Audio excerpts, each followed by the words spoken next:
오늘 왕명과 천명이란 말씀으로 나누겠습니다. 왕명, 왕의 명령이고요. 천명은 하늘의 명령입니다.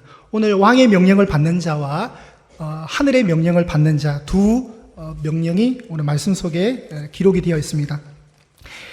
1장 1절에 보시면 아합이 죽은 후에 모압이 이스라엘을 배반하였더라라고 나옵니다. 긍정적인 말입니까? 부정적인 말입니까? 어두운 부정적인 말입니다. 여러분 아합 아시죠? 아합 이르면 아주 못된 왕입니다. 솔로몬 사후에 남북이 분열이 됩니다. 그래서 이스라엘을 통상적으로 남북이 분열됐을 때는 북왕국 이스라엘이라 그러고요. 유다라 할 때는 그냥 유다가 아니라 남왕국 유다입니다. 오늘 이야기는 북왕국 이스라엘에서 일어나는 일입니다. 북왕국 이스라엘 중에 여로보암 왕을 시작으로 해서 아합이 7번째 왕이었고요. 오늘 본문에 나오는 병이 들어서 지금 고민하고 있는 한 왕, 그의 아들 아하시아는 8번째 왕입니다. 아합이 죽은 후에 국력이 많이 쇠퇴했고 그 틈을 타서 모압이란 나라가 북이스라엘 왕국에게 엎드려서 조공을 바치는 그런 일이 있었는데 이스라엘을 배반합니다. 북왕국 이스라엘을 배반합니다. 그 말 속에 이미 이 나라가 흔들리고 있음을 감지할 수 있습니다. 아하시아가 아합의 아들이었습니다. 아하시아가 제8대 왕으로서 2년간 통치했는데 성경은 그의 기록을 이렇게 얘기합니다. 바알을 숭배했고 여호와의 보시기에 악하였더라라고 평가합니다. 이것이 아하시아의 한 줄 평가입니다. 원래 야가 들어갈 때는 여러분 야가 들어갈 때는 좋은 뜻입니다. 야훼. 여러분이 잘 아시는 히스기야, 엘리야, 예레미야, 엘리야 다 좋은 의미입니다. 이 아하시아가 자신의 왕궁이 있던 사마리아 수도 왕궁에서 한날 다락난간에서 떨어졌습니다. 떨어질 수 있죠. 떨어지는데 골절상을 입든가 아니면 그냥 타박상을 입든가 인대가 늘어났든가 그렇게 돼야 되는데 오늘 성경에는 병이 들었답니다. 떨어졌다고 해서 병이 들지는 않을 건데 병이 들었답니다. 그 병이 조금 이 아하시아 당사자에게는 조금 심각했던 것 같습니다. 빨리 안 나으니까 고민을 했던 것 같습니다. 그래서 그의 사자, 2절에 나오는 그의 사자는 하는 그런 사자 아니고요. 여기서는 사절단, 사신, 왕의 명령을 따라 움직이는 심부름꾼 정도로 생각하시면 됩니다. 이 왕의 사절단을 북이스라엘과 역대적으로 계속 그 이스라엘 전체를 괴롭히던 한 나라가 블레셋이죠. 블레셋의 한 지방, 에그로르의 지방의 그 지역의 신이었던 바알세붑, 여기 2절에 나옵니다. 바알세붑에게 가서 자신의 병이 나을 것인지 안 나을 것인지 물어보라는 거죠. 이 바알세붑은 이름이 멋있는데 알고 보면 파리, 모기 파리 할 때 파리 아시죠? 파리의 주란 뜻입니다. 얼마나 하찮나요? 독수리, 이 정도, 사자 이 정도 돼야 되는데 파리입니다. 파리. 우리는 파리를 그냥 F킬러로 죽여야 되는 대상으로 알잖아요. 그런데 이 당시에 이 파리의 신은 한 지역의 유명한 신이었고 미래를 예언하는 능력이 있다고 믿었던 우상이었습니다. 아하시아가 자신의 병의 회복과 궁금증을 이 우상에게 물어보기를 위해서 자신의 적국인 블레셋 땅으로 사절단을 보내었다는 거죠. 이것을 하늘의 하나님께서 이제 보신 겁니다. 3절에 보시면 여호와의 사자가 디셉 사람 엘리야에게 이렇게 이릅니다. 여호와의 사자. 이때 사자도 하나님의 심부름꾼인 천사 개념으로 이해하시면 됩니다.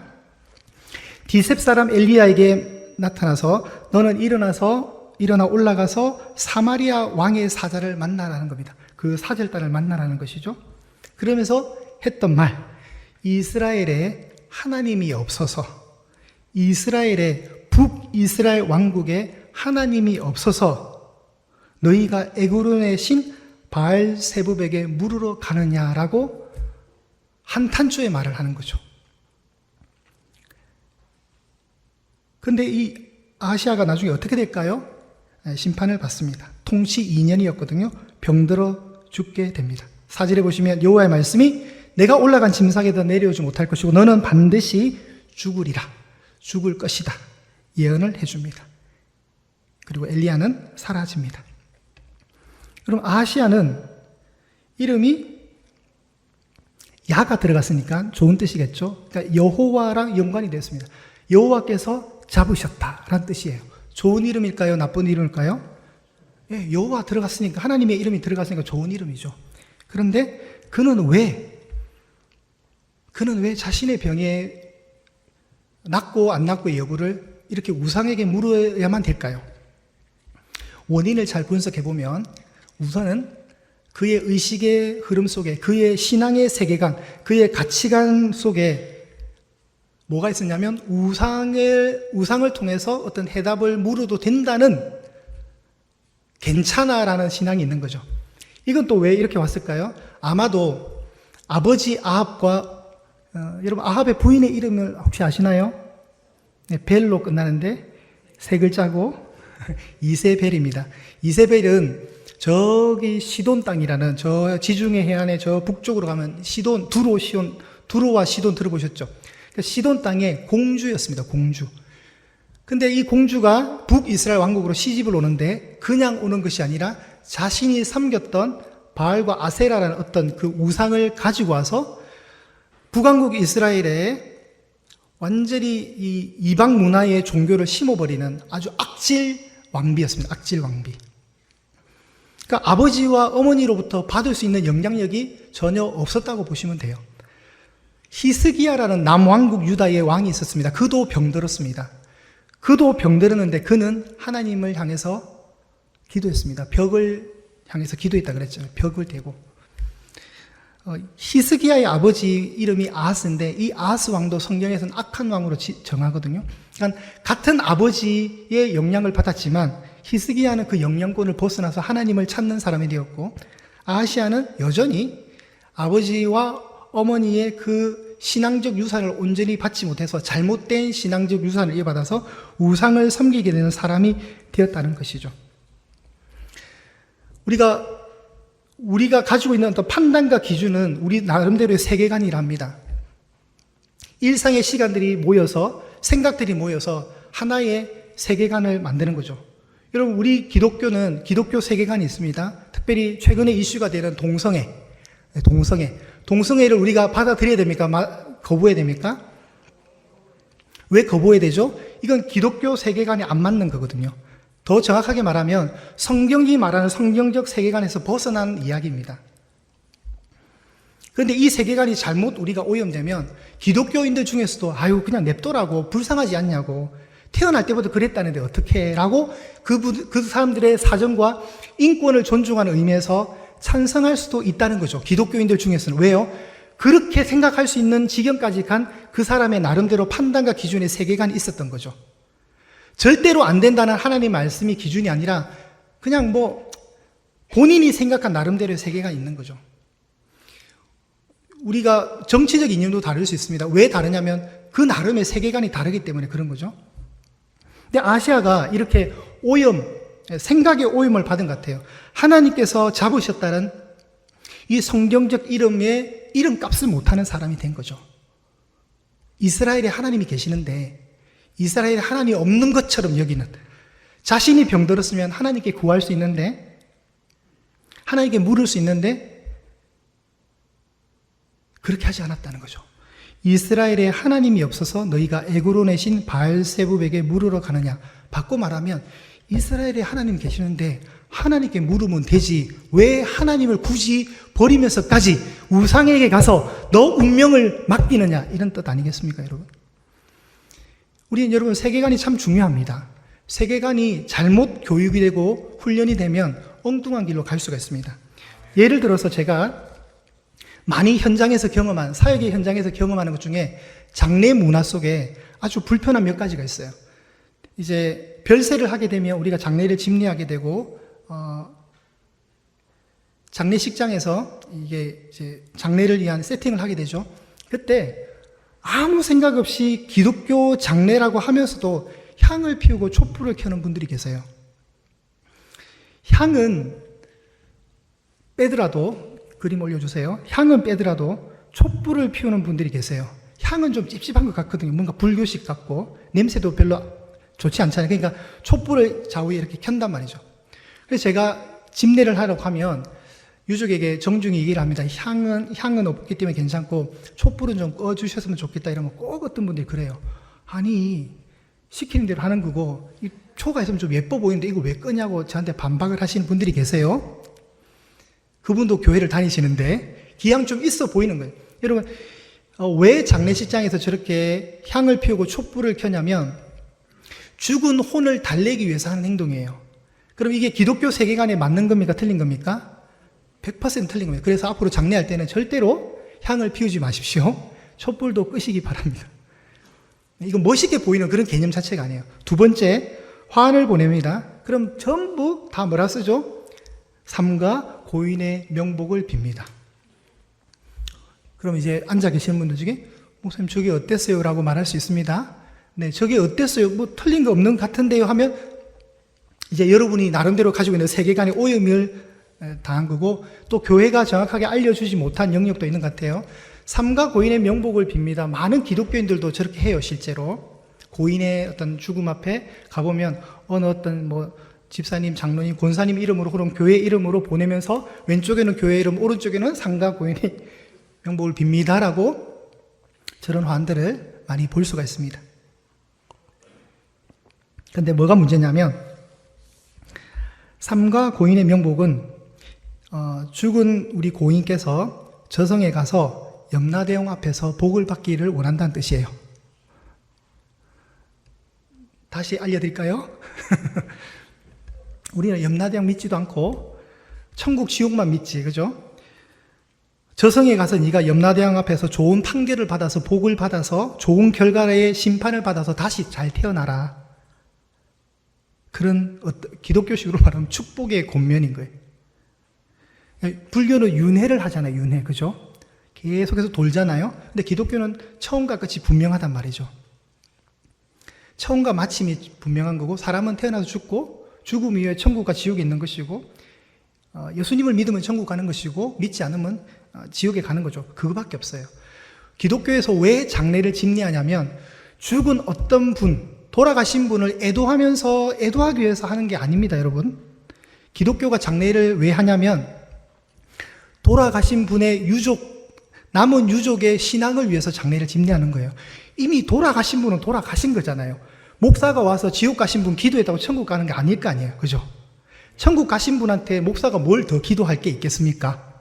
그렇잖아요? 제가 지금 여러분에게 따지는 거 절대 아니고요.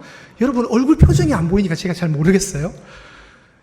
이미 돌아가신 분은 그냥 정말 냉정하게 얘기하면 끝난 거잖아요. 그럼 목사가 갔는데 집례를 하는데 뭘 얘기하겠어요? 이미 저의 역량을 통해서 이분의 운명이 판가름되는 일은 끝난 거란 말이죠. 그죠? 그러니까 목사는 가서 뭘 하냐면 남은 유족들이 신앙생활 잘 해라고 격려하고 천국과 지옥 내세가 있고 분명히 우리 인생의 끝날이 있음을 알아라고 권면하기 위해서 가는 거예요.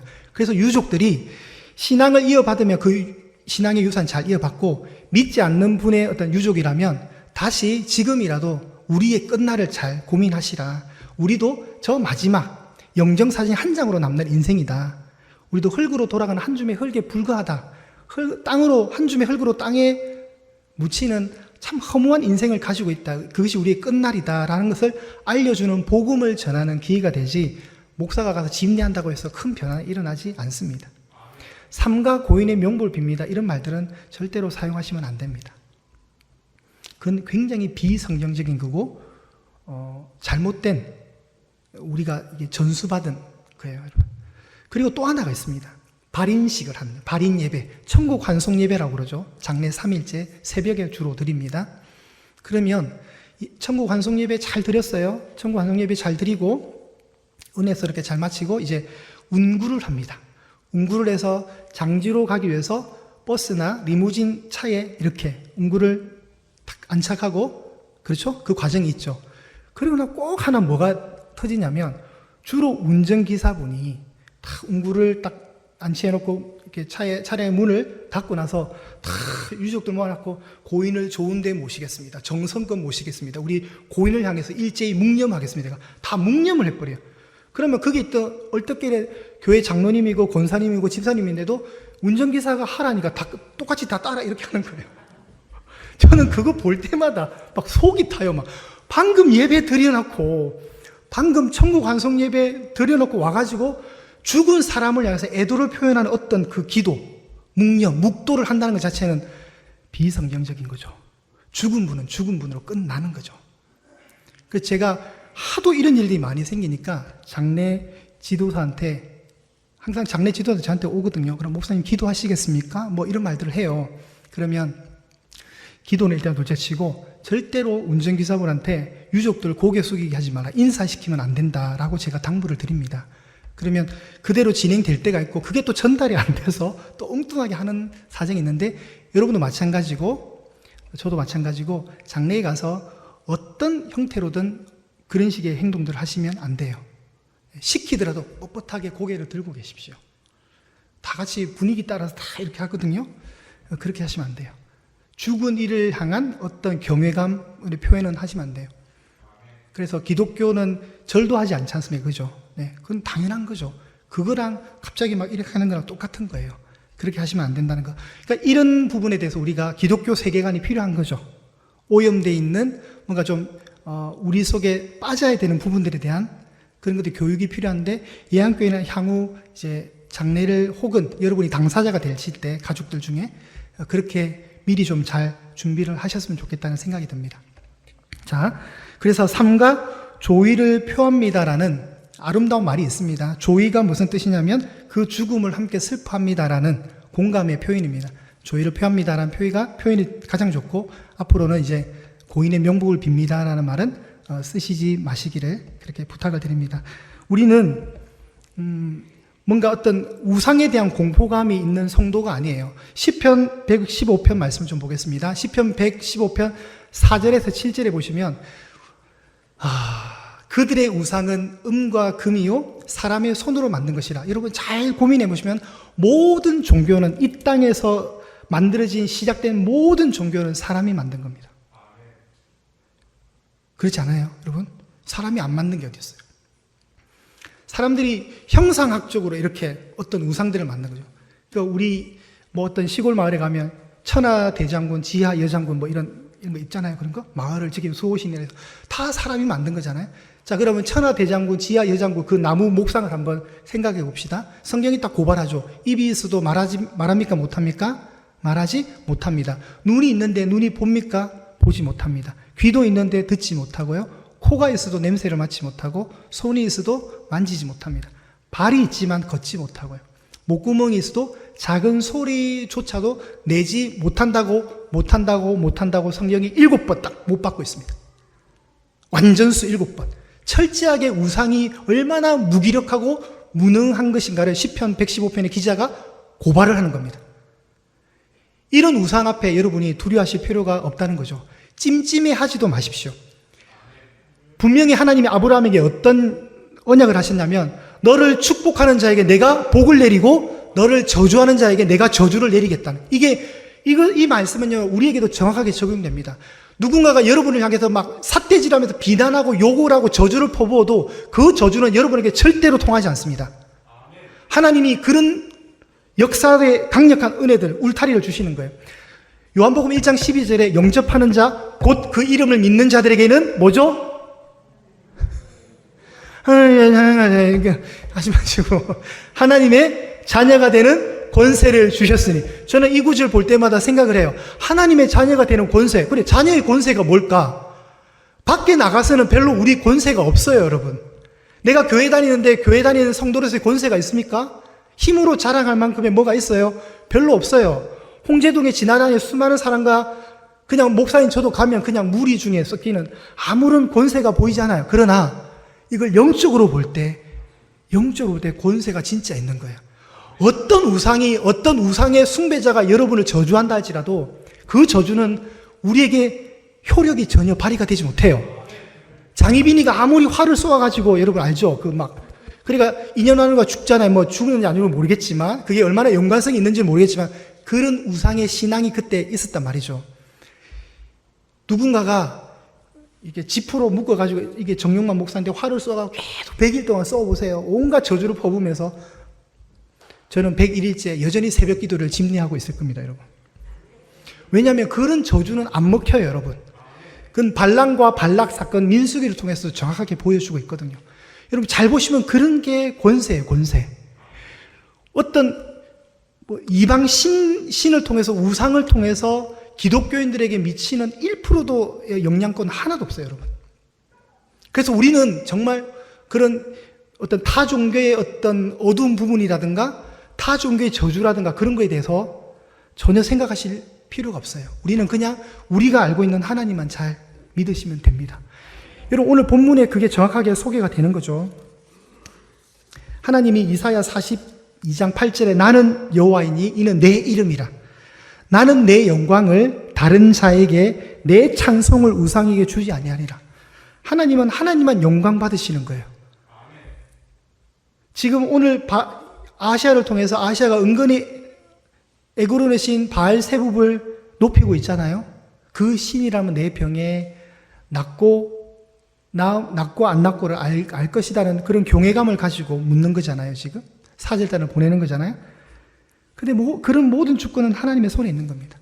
오늘 말씀 한 구절 우리 찾고 말씀을 마무리했으면 좋겠습니다. 시편 139편을 한번 찾아주십시오. 시편 139편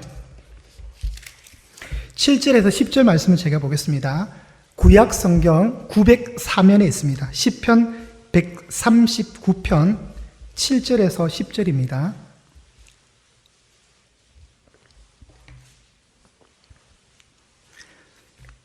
제가 늘 시편을 좋아하는데 시편은 여러분이 찾기 좋기 때문에 그렇습니다. 대충 중간을 딱 열면 시편이 나오죠. 자, 찾으신 분만 아멘 해보실까요?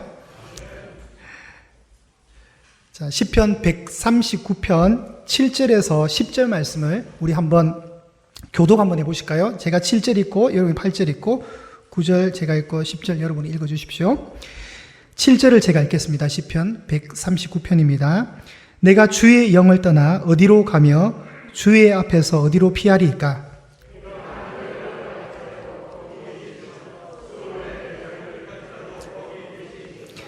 내가 새벽 날개를 치며 바닥 끝에 가서 거주할지라도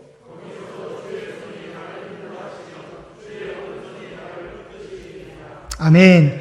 여러분, 하나님은 전능하시고요. 하나님은 거룩하시고 하나님은 무소부재하십니다. 하나님의 편재성을 얘기하는 겁니다.